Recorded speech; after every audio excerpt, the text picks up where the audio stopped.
Hello दोस्तों, आज है 29 मार्च 2025 दिन शनिवार का, हिंदी तिथि चैत्र कृष्ण अमावस्या। और आइए बात करते हैं आज के मुख्य समाचार, बड़ी खबरें, देश और दुनिया का ताजा अपडेट लेकर हाजिर हो गए। आज का ये वीडियो भी बहुत ही ज्यादा स्पेशल होने वाला है। आज का ये वीडियो तो बहुत ही स्पेशल है। इस वीडियो में देश के अलग अलग राज्यों की ओर से, सरकारों की ओर से बड़ी घोषणाएं की गई है। कर्मचारियों के लिए, माताओं और बहनों के लिए, बड़े बुजुर्गों के लिए, आम जनता से जुड़े कई महत्वपूर्ण फैसले जानेंगे। कुल मिलाकर काम की बड़ी खबरें हम इस वीडियो में देखने वाले हैं और वीडियो में आपको बहुत मजा भी आने वाला है ना। तो पूरा वीडियो आप ध्यान से आखिर तक जरूर देखते रहिएगा। बिना टाइम विलंब के शुरुआत करते हैं आज की पहली बड़ी खबर। सबसे पहले तो आपको बताएं कि आज है सूर्य ग्रहण। आज शनिवार को आंशिक सूर्य ग्रहण लगने वाला है और ये ग्रहण भारतीय समय अनुसार आज दोपहर 2:20 पर शुरू होगा, शाम को 6:13 तक रहेगा। यानी आंशिक सूर्य ग्रहण जो है वो भारत में इस बार दिखाई नहीं देगा, लेकिन यूरोप, उत्तरी एशिया, उत्तर अमेरिका और उत्तर पश्चिम अफ्रीका में इसे देखा जा सकेगा। सूर्य ग्रहण कब होता है? जब चंद्रमा पृथ्वी और सूर्य के बीच में आ जाता है तो सूर्य की रोशनी पृथ्वी तक नहीं पहुंच पाती है, जिससे सूर्य ग्रहण होता है। चंद्रमा पृथ्वी का एक उपग्रह है और पृथ्वी की परिक्रमा करता है, जबकि पृथ्वी सूर्य की परिक्रमा करती है। यानी साल का पहला सूर्य ग्रहण आज शनिवार 29 मार्च को लग रहा है। ज्योतिषाचार्यों के मुताबिक इस सूर्य ग्रहण को बहुत ही महत्वपूर्ण माना जा रहा है और आज के दिन सूर्य ग्रहण के अलावा ग्रहों के कई दुर्लभ और अद्भुत संयोग भी बन रहे हैं। आज 29 मार्च का सूर्य ग्रहण शनिश्चरी अमावस्या के दिन लग रहा है। सूर्य ग्रहण मीन राशि और उत्तरा भाद्रपद नक्षत्र में घटित होगा और इस दिन शनिदेव भी मीन राशि में गोचर करने वाले हैं। इसके अलावा आज के दिन षष्ठ ग्रह योग भी रहने वाला है।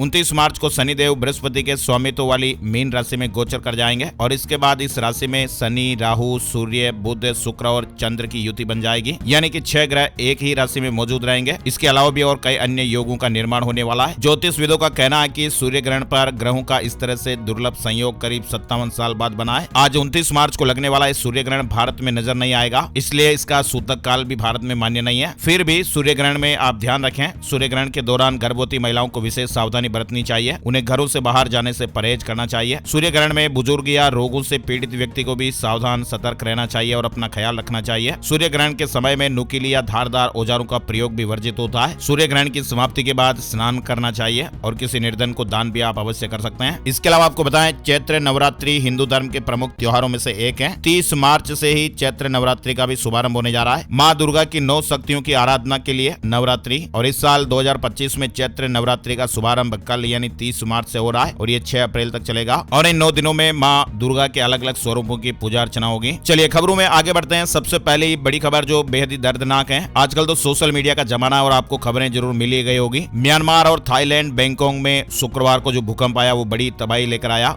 म्यांमार में 7.7 तीव्रता का भूकंप आया। 144 लोगों की जानें चली गई, 732 लोग घायल बताए जा रहे हैं। बैंकॉक में हालत और खराब है। म्यांमार और थाईलैंड में करीब 150 से ज्यादा लोगों की जानें चली गई हैं और अकेले म्यांमार में 144 लोगों की जाने गई है। 750 से ज्यादा लोग घायल बताए जा रहे हैं। थाईलैंड की राजधानी बैंकॉक में तो एक अंडर कंस्ट्रक्शन 30 मंजिला एक इमारत गिर गई और इस साइट पर 400 लोग काम कर रहे थे। कई लोग अभी लापता है। और दोस्तों, जो भूकंप आया वो म्यांमार और बैंकॉक, थाईलैंड तक ही सीमित नहीं रहा। ये जो भूकंप के झटके लगे वो 5 देशों तक महसूस हुए, जिसमें भारत भी शामिल है। म्यांमार, थाईलैंड, बांग्लादेश, भारत और दक्षिण पश्चिम चीन समेत 5 देशों में इन भूकंप के झटकों को देखा गया। लेकिन म्यांमार और थाईलैंड में जो भूकंप के झटके थे वो बहुत ही ज्यादा तेज थे। पीटीआई न्यूज एजेंसी के मुताबिक भारत में कोलकाता, इम्फाल, मेघालय और ईस्ट कार्गो हिल में झटके महसूस किए गए। बांग्लादेश में ढाका, चटगांव समेत कई हिस्सों में 7 तीव्रता के झटके आए। म्यांमार में तो भूकंप के झटके रह रहकर लगी रहते हैं। म्यांमार में देर रात फिर भूकंप के झटके महसूस हुए। म्यांमार में तो हालत यह है कि शुक्रवार को देर रात 11:56 पर यानी रात के लगभग 12 बजे के करीब भी 4.2 तीव्रता के और भूकंप के झटके महसूस हुए। भयावह झलझला देखने को मिला। भूकंप से थाईलैंड में भी तबाही देखने को मिली। भारतीय दूतावास ने इमरजेंसी नंबर भी जारी कर दिया है। थाईलैंड दक्षिण पूर्व एशिया का एक प्रमुख एयर ट्रांसपोर्ट हब भी है। पर्यटन और व्यापार के चलते थाईलैंड में हर दिन हजारों यात्री आते जाते हैं और ऐसे में विमानों की लैंडिंग पर भी प्रभाव दिखाई दिया। भूकंप जैसी आपदाओं का सीधा असर हवाई उड़ानों और यात्रियों पर भी पड़ा। करीब 2000 विमानों की लैंडिंग नहीं हो पाई। म्यांमार की हालत आप देखिए, चौतरफा मार देखने को मिल रही है। भूकंप के अलावा वहाँ पर गृह युद्ध, भूखमरी भी बड़ी चुनौती है। सेहत के मोर्चे पर भी म्यांमार संघर्ष से जूझ रहा है। शुक्रवार को आए इस विनाशकारी भूकंप से पहले ही म्यांमार गृह युद्ध की आग में जल रहा था और अब म्यांमार में ऐसी स्थितियां हैं कि गृह युद्ध के साथ साथ उसे भूकंप के कारण हुई भीषण तबाही के बाद चौतरफा संकट का भी सामना करना पड़ रहा है। संयुक्त राष्ट्र के मुताबिक तो भूकंप से पहले ही म्यांमार में 30 लाख से ज्यादा लोग अपने घरों से बेघर हो चुके थे। देश में 2 करोड़ के लगभग लोगों को मानवीय सहायता की सख्त जरूरत है। विदेशी सहायता में कटौती के कारण वहाँ हालात और बिगड़े हुए हैं और अमेरिका की तरफ से 90 दिनों के लिए विदेशी सहायता रोके जाने से म्यांमार के शरणार्थियों के लिए तो चिकित्सा सुविधाएं भी बंद हो गई हैं। देश में स्वास्थ्य सेवाएं भी वहाँ ठप हो रही हैं। इधर देखिए, थाईलैंड और म्यांमार में भूकंप की तबाही पर प्रधानमंत्री नरेंद्र मोदी ने भी चिंता जताई है और कहा कि हर संभव मदद के लिए तैयार है। पीएम मोदी ने थाईलैंड और म्यांमार में आए इस विनाशकारी भूकंप पर गहरा दुख जताया। प्रभावित क्षेत्रों में जान माल के नुकसान पर चिंता जाहिर करते हुए भारत की ओर से हर संभव सहायता देने का आश्वासन दिया गया है। और गाजा के तो हाल आपको मालूम ही होगा। गाजा पट्टी में जारी युद्ध के विनाशकारी प्रभावों के बाद इसे फिर से बनाने में सिर्फ कई अरबों रुपए नहीं बल्कि दशकों का समय भी लग सकता है। अमेरिकी थिंक टैंक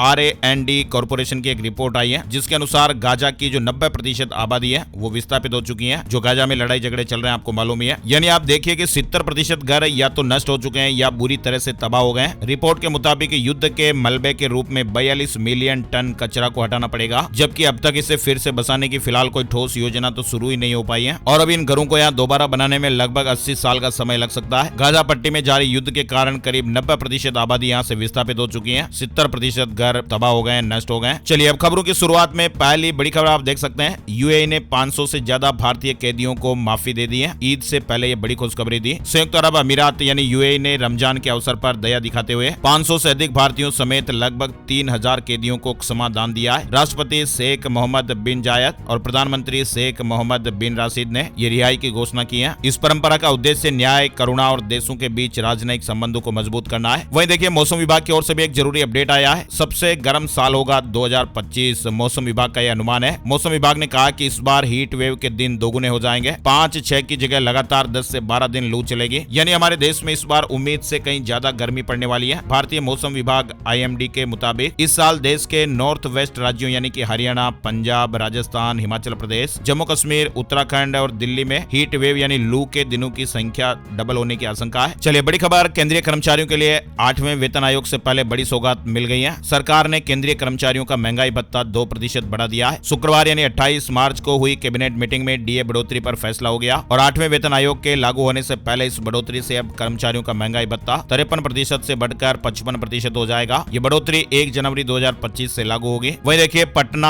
आरा सासाराम कॉरिडोर को केंद्र से मंजूरी मिल गई है। 3712 करोड़ रुपए के लगभग इसमें खर्च किए जाएंगे। बिहार पर केंद्र सरकार ने मेहरबानी दिखाई है। कैबिनेट ने हाइब्रिड एन्युटी मोड पर बिहार में 4 लेन ग्रीन फील्ड और ब्राउन फील्ड पटना आरा सासाराम कॉरिडोर के निर्माण को मंजूरी दे दी है। वहीं मोदी सरकार ने किसानों को भी तोहफा दिया है। किफायती दरों पर खाद मिलती रहेगी। 37,216 करोड़ रुपए की सब्सिडी को मंजूरी दी गई है। वहीं केश मामले से जुड़ा अपडेट, जस्टिस यशवंत वर्मा का इलाहाबाद हाईकोर्ट ट्रांसफर, न्याय के काम न सौंपने के निर्देश दिए गए। वहीं सुप्रीम कोर्ट ने FIR की याचिका खारिज कर दी है। फिलहाल ताजा अपडेट है कि केस मामले में गिरे जस्टिस यशवंत वर्मा को दिल्ली हाईकोर्ट से अब इलाहाबाद हाईकोर्ट ट्रांसफर कर दिया गया है। सुप्रीम कोर्ट की सिफारिश और राष्ट्रपति की मंजूरी के बाद आदेश जारी कर दिया गया। हालांकि इलाहाबाद हाईकोर्ट के चीफ जस्टिस को निर्देश दिए गए हैं कि जस्टिस वर्मा को कोई भी न्यायिक काम न सौंपा जाए। और इधर सुप्रीम कोर्ट ने जस्टिस वर्मा पर FIR दर्ज करने की मांग वाली एक जनहित याचिका खारिज कर दी है। सुप्रीम कोर्ट की इंटरनल कमेटी जांच कर रही है और रिपोर्ट में कुछ भी गड़बड़ मिला तो फिर FIR होगी या फिर मामला संसद को भेजा जाएगा। ये तो आपको मालूम ही है कि जस्टिस वर्मा के सरकारी बंगले में 14 मार्च को आग लगी थी और बोरियों में भरे हुए नोटों के अधजले नोट भी मिले, नोट भी जल गए और तब से ये पूरा मामला सुर्खियों में बना हुआ है। और नेपाल में राजशाही समर्थकों की हिंसा के बाद वहां सेना तैनात करनी पड़ी है। काठमांडू में आगजनी हुई एक व्यक्ति की जान चली गई, कर्फ्यू लगा दिया गया है और सरकार को 1 हफ्ते का अल्टीमेटम दिया गया है। नेपाल में राजशाही की मांग को लेकर शुक्रवार को हिंसक प्रदर्शन देखने को मिला। प्रशासन ने काठमांडू में कर्फ्यू लागू कर दिया और सेना की तैनाती कर दी है। इस आंदोलन में 40 से ज्यादा नेपाली संगठन शामिल हुए हैं और सरकार को 1 हफ्ते का अल्टीमेटम दिया है। चलिए बड़ी खबर, रेस्टोरेंट फूड बिल में सर्विस चार्ज नहीं लगा सकते, दिल्ली हाईकोर्ट ने गाइडलाइन जारी की है। रेस्टोरेंट अब फूड बिल में अनिवार्य सर्विस चार्ज नहीं लगा सकते हैं। दिल्ली हाईकोर्ट ने शुक्रवार को सेंट्रल कंज्यूमर प्रोटेक्शन अथॉरिटी की 2022 में जारी गाइडलाइन यानी दिशा निर्देशों को बरकरार रखा है। इस गाइडलाइन में कहा गया कि होटल और रेस्टोरेंट फूड बिल में ऑटोमेटिक या डिफॉल्ट सर्विस चार्ज नहीं जोड़ सकते हैं। IPL में बेंगलुरु की लगातार दूसरी जीत हो गई है। रॉयल चैलेंजर्स बेंगलुरु ने IPL 2025 में दूसरी जीत हासिल की। शुक्रवार को टीम ने चेन्नई सुपर किंग्स को 50 रन से हरा दिया। कुणाल कामरा को 7 अप्रैल तक अग्रिम जमानत मिल गई है। मद्रास हाईकोर्ट में याचिका लगाई गई थी। उन्होंने कहा था कि मुंबई लौटूंगा तो गिरफ्तार हो जाऊंगा। Stand up comedian Kunal Kamra को मद्रास हाईकोर्ट से 7 अप्रैल तक अग्रिम जमानत मिल गई है। स्मॉल सेविंग स्कीम की ब्याज दरों में कोई बदलाव नहीं। दिसंबर 2023 के बाद से दरें नहीं बदली हैं। सुकन्या समृद्धि योजना पर 8.2% ब्याज मिलता रहेगा। सरकार ने अप्रैल से जून तिमाही के लिए स्मॉल सेविंग स्कीम की ब्याज दरों में बदलाव नहीं किया है, यानी ये लगातार 5वीं तिमाही है जब सरकार ने इन स्कीम की ब्याज दरों में बदलाव नहीं किया है। संसद में बजट सत्र का 13वां दिन। राज्यसभा में सपा सांसद के राणा सांगा को लेकर बयान पर हंगामा भी देखने को मिला। बीजेपी ने माफी की मांग की है। भारत और रूस ने 6 दिवसीय नौसैनिक अभ्यास शुरू कर दिया है। नौसेना ने तैनात किए युद्धपोत राणा और कुठार। करंट अफेयर से जुड़ा सवाल बन सकता है। प्रतियोगी परीक्षार्थियों के लिए खबर महत्वपूर्ण है। जीके या जनरल अवेयरनेस के पेपर में ऐसे सवाल पूछे जाते हैं, तो आप ध्यान दीजिएगा। अगर आप भी प्रतियोगी परीक्षाओं की तैयारी कर रहे हैं, करंट अफेयर्स और जीके का पेपर है, तो इस खबर से जुड़ा सवाल आपको देखने को मिल सकता है। भारत और रूस ने शुक्रवार को चेन्नई तट पर 6 दिवसीय नौसैनिक अभ्यास शुरू किया है और यह अभ्यास 2 चरणों में आयोजित किया जा रहा है। चलिए आगे बढ़ते हैं। बड़ी खबर, दिल्ली पुलिस ने केजरीवाल पर एफआईआर दर्ज कर दी है। राउज एवेन्यू कोर्ट ने आदेश दिए थे। सरकारी पैसे के गलत इस्तेमाल का आरोप है। केजरीवाल पर आरोप है कि उन्होंने प्रचार के लिए बड़े होर्डिंग लगवाने में जनता के पैसे का गलत इस्तेमाल किया। कोर्ट ने मामले की अगली सुनवाई के लिए 18 अप्रैल की तारीख दी है। दिल्ली में अवैध तरीके से रह रहे 6 बांग्लादेशी नागरिकों को गिरफ्तार किया गया है। ट्रांसजेंडर बनकर ये भीख मांगते थे। दिल्ली पुलिस ने जहांगीरपुरी में अवैध तरीके से रह रहे 6 बांग्लादेशी नागरिकों को अरेस्ट किया है। दिल्ली के वाहन चालक ध्यान दीजिएगा, दिल्ली पुलिस ने कार्रवाई तेज कर दी है। ड्राइविंग लाइसेंस जब्त हो सकता है। दिल्ली ट्रैफिक पुलिस ने यातायात नियमों का उल्लंघन करने वालों के खिलाफ सख्त कार्रवाई शुरू कर दी है। बिना हेलमेट दोपहिया वाहन चलाने, सीट बेल्ट और वैध लाइसेंस के बिना गाड़ी चलाने पर अब सख्त कार्रवाई होगी। दिल्ली एयरपोर्ट पर यूजर चार्ज महंगा हुआ। दिल्ली हवाई अड्डे पर अंतर्राष्ट्रीय यात्रियों के लिए यूडीएफ विकास शुल्क में 16 अप्रैल से बढ़ोतरी को मंजूरी दे दी गई है। घरेलू यात्रियों के लिए शुल्क में कोई बदलाव नहीं किया गया है। भारत का विदेशी मुद्रा भंडार जो है ना दोस्तों, वो लगातार तीसरे हफ्ते बढ़ा है। 4 महीने के हाई पर पहुंच गया है। इधर डॉलर और रुपए को लेकर भी कहानी आप समझ लीजिए। रुपए ने एक बार फिर से डॉलर का घमंड चकनाचूर कर दिया है और करेंसी मार्केट में रुपया अमेरिकी करेंसी पर तबाही बनकर टूट रहा है। शुक्रवार को आखिरी कारोबारी दिन करेंसी मार्केट में तेजी देखने को मिली। रुपए में डॉलर के मुकाबले में जबरदस्त तेजी देखने को मिली है। चलिए अगली बड़ी खबर देखिए। व्हाइट इंडिया थिंक्स टुडे यानी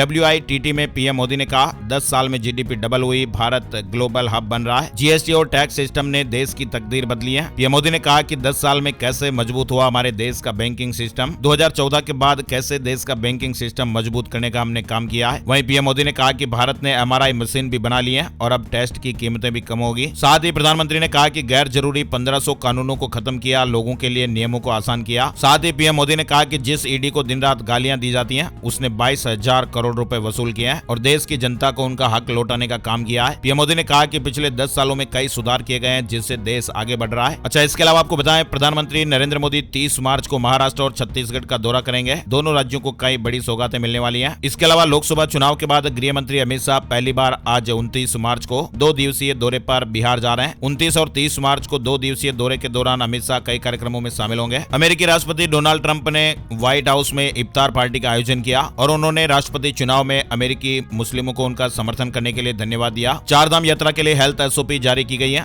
श्रद्धालु अपनी भाषा में लैंग्वेज में एडवाइजरी पढ़ पाएंगे। 104 नंबर पर कॉल करके मदद भी मिलेगी। यानी 4 धाम यात्रा के लिए स्वास्थ्य विभाग ने SOP जारी कर दिए हैं, यानी दिशा निर्देश नियम जारी कर दिए हैं। विभाग की ओर से देश भर के श्रद्धालुओं की सुविधा को देखते हुए 12 भाषाओं में स्वास्थ्य संबंधी निर्देश और SOP जारी की गई है, ताकि देश के कोने कोने से आने वाले श्रद्धालु अपनी भाषा में स्वास्थ्य संबंधी निर्देशों को पढ़ पाएंगे और किसी भी तरह की स्वास्थ्य संबंधी परेशानी होने पर 104 नंबर पर कॉल कर सकेंगे। श्रद्धालुओं को तत्काल सुविधा उपलब्ध कराई जाएगी। इसके अलावा बड़ी खबर है कि केदारनाथ परिसर में मोबाइल और कैमरे पर भी बैन लगा दिया गया है। रील बनाना बंद कर दिया गया है। प्रशासन और मंदिर समिति ने इस दौरान मंदिर परिसर के लिए नए नियम जारी किए हैं और ये नियम परिसर में मोबाइल और कैमरा के पूरी तरह से बैन यानी प्रतिबंधित होने से जुड़े हैं। मोबाइल और कैमरा बैन करने के पीछे की वजह विवादों से दूर रहना और यात्रा को शांतिपूर्वक संपन्न कराना है। मंदिर के 30 मीटर के दायरे में मोबाइल और कैमरा प्रतिबंधित होंगे। साथ ही बड़ी खबर देखिए, संविधान के निर्माता डॉक्टर BR अम्बेडकर की जयंती पर 14 अप्रैल को केंद्र सरकार द्वारा सार्वजनिक अवकाश घोषित किया गया है और इसमें क्या क्या बंद रहेगा। केंद्रीय कार्मिक, लोक शिकायत और पेंशन मंत्रालय ने 14 अप्रैल को अवकाश की घोषणा की पुष्टि की है और इस दिन हमारे देश भर में सभी केंद्रीय सरकारी कार्यालयों, केंद्र सरकार के नियंत्रण वाले सभी औद्योगिक प्रतिष्ठानों, स्वायत्त निकाय, संबद्ध कार्यालय और अधीनस्थ कार्यालय, केंद्र सरकार कल्याण समितियों में भी अवकाश रहेगा। भारतीय रिजर्व बैंक को भी सूचित कर दिया गया और राज्य के आधार पर बैंक भी बंद रह सकते हैं। चलिए बड़ी खबर, म्यूचुअल फंड में महिलाएं पुरुषों से ज्यादा निवेश कर रही हैं। एमफी क्रिसिल की रिपोर्ट में यह बात सामने आई है। कांग्रेस नेता राहुल राहुल गांधी 7 अप्रैल को बिहार आएंगे। पटना में संविधान सुरक्षा सम्मेलन में शामिल होंगे। हरियाणा सरकार ने विधायकों का लोन बढ़ाया है। घर कार खरीदने को 4% ब्याज पर 1 करोड़ रुपए ले सकेंगे। हरियाणा के विधायक अब सरकार से घर बनाने के लिए 1 करोड़ रुपए तक का सस्ता लोन ले सकेंगे। पहले 80 लाख तक का लोन मिलता था।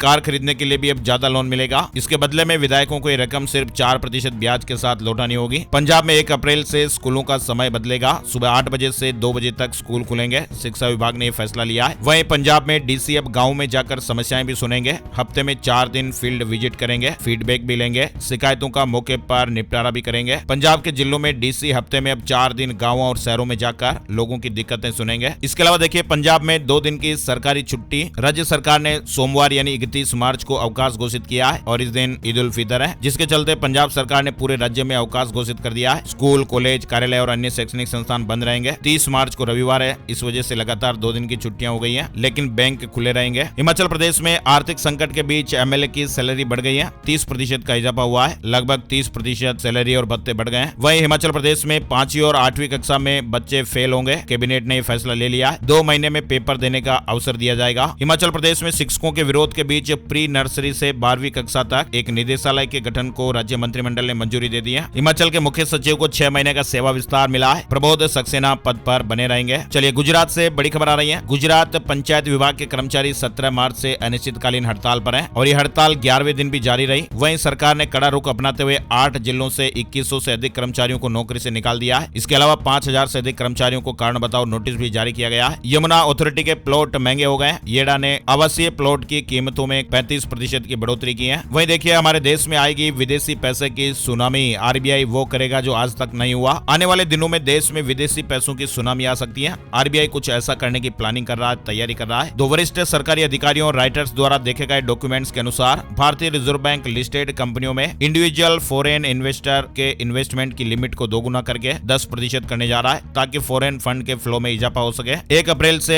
एसबीआई बैंक के क्रेडिट कार्ड के नियमों में बदलाव होने वाला है। इसके अलावा 1 अप्रैल से टैक्स से जुड़े नियम भी बदल जाएंगे। एटीएम से जुड़े नियमों में भी बदलाव हो जाएगा। साथ ही आपको बताएं, एसबीआई बैंक क्लर्क प्रारंभिक परीक्षा के रिजल्ट जारी हो गए। 10 और 12 अप्रैल को मुख्य परीक्षा होगी। भारतीय स्टेट बैंक ने क्लर्क प्रारंभिक परीक्षा के रिजल्ट का ऐलान कर दिया है। वहीं एक अलर्ट करने वाली खबर भी है। सीईआरटी इन ने ये चेतावनी दी है कि एआई ऐप पर ज्यादा भरोसा करना खतरनाक हो सकता है, खास करके जब ये कानूनी या मेडिकल फैसलों से जुड़ा हुआ हो। आर्टिफिशियल इंटेलिजेंस टेक्नोलॉजी का इस्तेमाल तेजी से बढ़ रहा है, आप सभी जानते ही हैं। इसलिए भारत की राष्ट्रीय साइबर सुरक्षा एजेंसी सीईआरटी इन ने एडवाइजरी जारी कर लोगों को सतर्क किया है और कहा कि सभी एआई ऐप भरोसेमंद नहीं हो सकते हैं और इनमें कई तकनीकी खामियां हो सकती हैं, इसलिए थोड़े सावधान रहें, सजग रहें। बिहार से बड़ी खबर आ रही है। दोबारा नहीं होगी बीपीएससी 70वीं पीटी री एग्जाम की याचिका खारिज हो गई है। पटना हाईकोर्ट ने शुक्रवार को बीपीएससी 70वीं पीटी परीक्षा रद्द करने वाली याचिका को खारिज कर दिया है। कोर्ट का फैसला है कि एग्जाम दोबारा नहीं होगा। वहीं फैसले पर अब कैंडिडेट कह रहे हैं कि हम सुप्रीम कोर्ट में अपील करेंगे। चारा घोटाले का 950 करोड़ वापस लाएगी सरकार, डिप्टी सीएम ने कहा। सीबीआई आईटी डिपार्टमेंट से बात करेंगे, कोर्ट भी जाएंगे। इसके अलावा आपको बताएं, बिहार बोर्ड 10वीं परीक्षा के रिजल्ट आज घोषित होने वाले हैं। बिहार बोर्ड मैट्रिक परीक्षा के नतीजे आज जारी हो जाएंगे। दोपहर 12 बजे मैट्रिक परीक्षा के रिजल्ट की घोषणा होने वाली है, ऐसे अपडेट है। वहीं बिहार में काम करने वाले श्रमिकों के लिए भी गुड न्यूज है, खुशखबरी है। 1 अप्रैल से मजदूरी बढ़ जाएगी। बिहार में नीतीश सरकार ने विधानसभा चुनाव के पहले बिहार के श्रमिकों को एक गुड न्यूज दी है, खुशखबरी है। राज्य सरकार ने न्यूनतम मजदूरी अधिनियम 1948 के अंतर्गत सभी अनुसूचित नियोजनों में कार्य करने वाले श्रमिकों की न्यूनतम मजदूरी में 3.17% अतिरिक्त परिवर्तनशील महंगाई भत्ता की बढ़ोतरी की है, जो 1 अप्रैल 2025 के प्रभाव से लागू हो जाएगी। शुक्रवार को अधिसूचना भी जारी हो गई है और प्रत्येक श्रेणी के श्रमिक की न्यूनतम मजदूरी में बढ़ोतरी हो जाएगी। दिसंबर सत्र की यूजीसी नेट परीक्षा के प्रमाण पत्र जारी हो गए। जिन भी उम्मीदवारों ने परीक्षा पास की है वे प्रमाण पत्र हासिल कर सकते हैं। हरियाणा से जुड़ा अपडेट आ रहा है। हरियाणा के अंबाला में स्थित टोल प्लाजा पर 1 अप्रैल 2025 से टोल दरों में बढ़ोतरी होने जा रही है। कार, जीप जैसे वाहनों पर 40 रुपए और कॉमर्शियल वाहनों पर 100 रुपए तक की बढ़ोतरी की जाएगी और इस बढ़ोतरी से दिल्ली से चंडीगढ़ और दिल्ली से लुधियाना जाने वालों को ज्यादा पैसे चुकाने पड़ेंगे। उत्तर प्रदेश से जुड़ी बड़ी खबर देखिए। उत्तर प्रदेश सरकार ने बड़ा फैसला लिया है। 31 जुलाई को 6 साल पूरा करने वाले बच्चे को ही कक्षा 1 में एडमिशन मिलेगा। उत्तर प्रदेश के परिषदीय विद्यालयों में कक्षा 1 में प्रवेश के लिए 31 जुलाई तक 6 साल पूरा करने वाले बच्चों को एडमिशन मिलेगा। 1 अप्रैल से शुरू हो रहे नए सत्र 2025-26 को देखते हुए बेसिक शिक्षा विभाग ने इसे लेकर निर्देश जारी कर दिए हैं और खास बात यह है कि ये व्यवस्था स्थायी रूप से की गई है। दरअसल राष्ट्रीय शिक्षा नीति 2020 के तहत पिछले साल 1 1 अप्रैल को 6 साल पूरा करने वाले बच्चों के ही कक्षा 1 में नामांकन किए जाने के निर्देश जारी हुए थे। तो अब यूपी में भी अपडेट आ गया है। बेसिक शिक्षा विभाग ने बच्चों की आयु सीमा निर्धारित कर दी है। वहीं फेसबुक इस्तेमाल करने में अब आपको और भी मजा आएगा। फ्रेंड्स टैब में आपको कई सारे ऑप्शन दिखेंगे, नई सुविधाएं आपको दिखेगी। नोएडा में अब संपत्ति खरीदना महंगा हो रहा है। भूमि आवंटन दर में 6% की बढ़ोतरी की गई है। पीएम मोदी की तरह सीएम धामी भी मन की बात करेंगे, ऐसे अपडेट आ रहे हैं। हर महीने उत्तराखंड के बुजुर्गों को सौगात देंगे। प्रधानमंत्री नरेंद्र मोदी की तरह ही उत्तराखंड के मुख्यमंत्री पुष्कर सिंह धामी हर माह जनता को संदेश देंगे। मुख्यमंत्री धामी ने सचिवालय में समाज कल्याण, महिला सशक्तिकरण के साथ ही जनजाति कल्याण विभाग की गेम चेंजर योजनाओं की समीक्षा की और इस दौरान उन्होंने इस तरह की जानकारी दी है। वहीं देखिए, राजस्थान समेत 5 राज्यों में धूल भरी आंधियां चलेगी। उड़ीसा में भी अगले कुछ दिनों तक हीट वेव का अलर्ट है। गुजरात में 10 अप्रैल तक कई इलाकों में बेमौसम बारिश की संभावनाएं भी बन रही है। राजस्थान में भजनलाल सरकार ने बड़ा फैसला लिया है। अब जयपुर, जोधपुर और कोटा में एक नगर निगम होगा। यानी भजनलाल सरकार ने राजस्थान में ये बड़ा फैसला ले लिया है। जयपुर, जोधपुर और कोटा में 2-2 नगर निगम को फिर से एक कर दिया गया है। अब तीनों शहरों में एक ही निगम होगा। यानी अब एक शहर में एक महापौर होगा और इसी आधार पर नए सिरे से परिसीमन और वार्डों का गठन भी किया जाएगा। मुख्यमंत्री की मंजूरी के बाद स्वायत्त शासन विभाग ने शुक्रवार को इसके आदेश भी जारी कर दिए। मौजूदा बोर्डों का कार्यकाल पूरा होने तक मौजूदा नगर निगम अलग अलग काम करते रहेंगे और कार्यकाल पूरा होने की तिथि से यह अधिसूचना प्रभावी हो जाएगी। वहीं राजस्थान में सरकारी अस्पतालों की सुविधाओं को और बेहतर बनाने के लिए मुख्यमंत्री भजनलाल शर्मा ने राजस्थान के भीलवाड़ा में IHMS मोबाइल ऐप लॉन्च किया है और इस मोबाइल ऐप के जरिए मरीज अब घर बैठे डॉक्टर साहब का अपॉइंटमेंट ले सकेंगे और लैब रिपोर्ट भी आप मोबाइल पर ही डाउनलोड कर पाएंगे। इस ऐप से दोस्तों फायदा यह होगा कि अब आपको सरकारी हॉस्पिटलों में लंबी लाइनों में नहीं लगना पड़ेगा। घर बैठे ही आप डॉक्टर का अपॉइंटमेंट बुक कर सकेंगे और लैब रिपोर्ट भी डाउनलोड कर पाएंगे। अस्पतालों में भीड़ कम होने के साथ साथ समय की भी बचत होगी। घंटों आपको इंतजार नहीं करना पड़ेगा। फिलहाल इस ऐप की शुरुआत जयपुर के कांवटिया और जयपुरिया हॉस्पिटल में की गई है और जल्द ही इसे पूरे राजस्थान के अन्य सरकारी हॉस्पिटलों में भी लागू किया जाएगा। इसके अलावा देखिए, राजस्थान में जयपुर में 78 गाँव को शहरी सुविधाएं मिलेंगी। 30 साल बाद बदली नगर निगम की सीमा 250 से घटकर 150 वार्ड होंगे। जयपुर नगर निगम ग्रेटर और हेरिटेज की सीमा विस्तार के प्रस्ताव को सरकार ने मंजूरी दे दी है। जयपुर में राष्ट्रीय किसान सम्मेलन का समापन हुआ। 5000 से ज्यादा किसान और विशेषज्ञ जुटे। राजस्थान की 3 जेल से 11 पुलिसकर्मी सस्पेंड किए गए। बंदियों से धमकी भरे कॉल पर कार्रवाई हुई है। मोबाइल को लेकर जेलों में सख्ती बरती जाएगी। इसके अलावा देखिए, राजस्थान में 150 यूनिट फ्री बिजली मिलेगी। सोलर प्लांट भी फ्री में लगेगा। एक बड़ी खबर है, राजस्थान में मुख्यमंत्री निःशुल्क बिजली योजना में रजिस्टर्ड 150 यूनिट तक बिजली उपभोग करने वाले उपभोक्ताओं के लिए सरकार फ्री में सोलर प्लांट लगाएगी। वहीं इससे ज्यादा बिजली उपभोग करने वालों को सरकार 17,000 रुपए अतिरिक्त सब्सिडी भी देगी। ऊर्जा विभाग द्वारा गुरुवार को जारी प्रतिमाह 150 यूनिट मुफ्त बिजली योजना की गाइडलाइन में इस तरह की जानकारी दी गई है और इसके तहत जिन उपभोक्ताओं ने रजिस्ट्रेशन नहीं करवा रखा है उन्हें सोलर प्लांट लगाने पर उपभोक्ता के अतिरिक्त ग्रिड में दी जाने वाली बिजली पर सरकार प्रति यूनिट 15 पैसे ज्यादा देगी। इसके साथ ही इन्हें निःशुल्क इंडक्शन कुकटॉप भी दिया जाएगा। सीएम भजनलाल शर्मा ने इस योजना की एक मार्गदर्शिका भी जारी कर दी है। तो राजस्थान वासियों के लिए फ्री सोलर समेत ये बड़े तोहफे मिलेंगे। चलिए, बड़ी खबर मध्य प्रदेश से आ रही है। सीएम ने भरी मीटिंग में 4 अफसरों को सस्पेंड किया।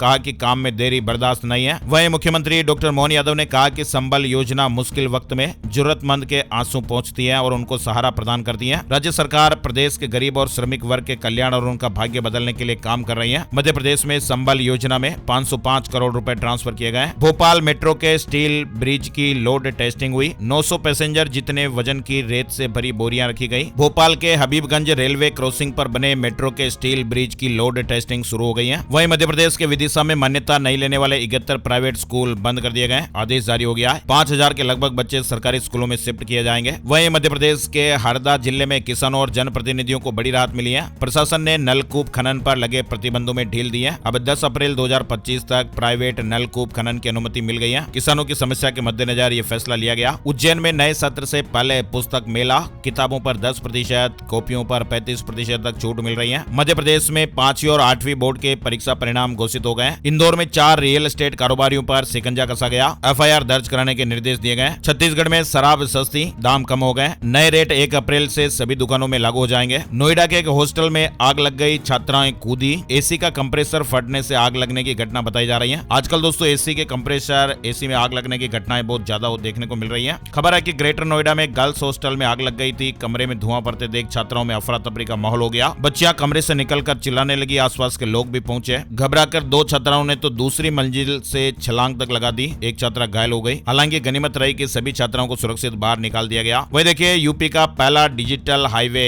3000 करोड़ में 12 बंकी से बहराइच तक ये बनेगा, नेपाल तक जोड़ेगा। यूपी यूपी में पहली बार डिजिटल हाईवे बनाने की तैयारी है। 101 किलोमीटर ये लंबा होगा। वहीं देखिए यूपी में ईद पर खुले रहेंगे विद्युत कार्यालय। यूपी पीसीएल चेयरमैन ने आदेश जारी कर दिया है। 30 और 31 को दफ्तर में मौजूद रहे अफसर। लखनऊ हाईकोर्ट में वकीलों की हड़ताल जारी। 3 जजों की नियुक्ति को मंजूरी। वकीलों का विरोध और बढ़ने की आशंका है। इलाहाबाद हाईकोर्ट की लखनऊ खंडपीठ में शुक्रवार को न्यायिक कार्य बुरी तरह प्रभावित रहा। अवध बार एसोसिएशन के अधिवक्ता हड़ताल पर हैं और वे दिल्ली हाईकोर्ट के न्यायमूर्ति यशवंत वर्मा के इलाहाबाद हाईकोर्ट स्थानांतरण का विरोध कर रहे हैं। लखनऊ में 1.5 लाख की नकली दवाइयां सीज की गई हैं। औषधि विभाग का 2 कंपनियों पर छापा। हर्बल में एलोपैथिक दवाइयों की मिलावट पकड़ी गई, यानी देसी दवाइयों में अंग्रेजी दवाइयां मिक्स कर रहे थे। शुभमन गिल ने डोनेट किए 35 लाख के मेडिकल उपकरण मोहाली सिविल हॉस्पिटल में लगाए जाएंगे। भारतीय क्रिकेटर और आईपीएल में गुजरात टाइटंस के कप्तान शुभमन गिल भले ही इन दिनों आईपीएल 2025 में व्यस्त हैं, लेकिन इसके बावजूद भी समाज भलाई के कामों में जुटे रहते हैं और अब उन्होंने मोहाली के जिला अस्पताल को करीब 35 लाख रुपए के जरूरी उपकरण डोनेट किए हैं, क्योंकि क्रिकेट की बारीकियां उन्होंने मोहाली से ही सीखी हैं। आइए अब आपको बताते हैं gold price today, silver price today, सोने चांदी के भाव। सोने और चांदी के दाम ऑल टाइम हाई पर चले गए। 10 ग्राम 24 कैरेट सोने के दाम 747 रुपए बढ़कर 89,164 रुपए के ऑल टाइम हाई पर पहुंच गए। वहीं 1 किलो चांदी की कीमत 1117 रुपए बढ़कर 1,0892 रुपए प्रति किलो पर पहुंच गए। ये भी इसका एक नया ऑल टाइम हाई बना। और अब एक नजर आज का राशिफल। आज 29 मार्च शनिवार के ग्रह नक्षत्र ब्रह्म योग बना रहे हैं, जिससे आज वृष राशि वालों की इनकम बेहतर होगी। मिथुन राशि वालों का रुका हुआ काम भी पूरा हो सकता है। कन्या राशि वालों को रुका हुआ पैसा मिल सकता है। आर्थिक नजरिए से कुंभ राशि वालों के लिए अच्छा दिन है। मीन राशि वालों की नौकरी और बिजनेस के लिए भी अच्छा दिन है और इनके अलावा बाकी राशियों पर सितारों का मिला जुला असर रहेगा। तो ये थे दोस्तों आज के मुख्य समाचार, बड़ी खबरें, हेडलाइंस और सुर्खियां, अपडेट। वीडियो कैसा लगा कमेंट करके जरूर बताइएगा और आपके मोबाइल स्क्रीन पर जो आपको शेयर वाला बटन दिखाई दे रहा है, प्लीज आप इसे जरूर दबाइए और इस वीडियो को फेसबुक और व्हाट्सएप पर आप जरूर शेयर कर दीजिएगा। आपका लाइक और शेयर हमें बहुत ज्यादा मोटिवेट करता है, तो प्लीज आप वीडियो को लाइक और शेयर जरूर कीजिएगा। एक और नई जानकारी और अपडेट वीडियो में फिर मिलते हैं, तब तक के लिए जय श्री राम, जय हनुमान।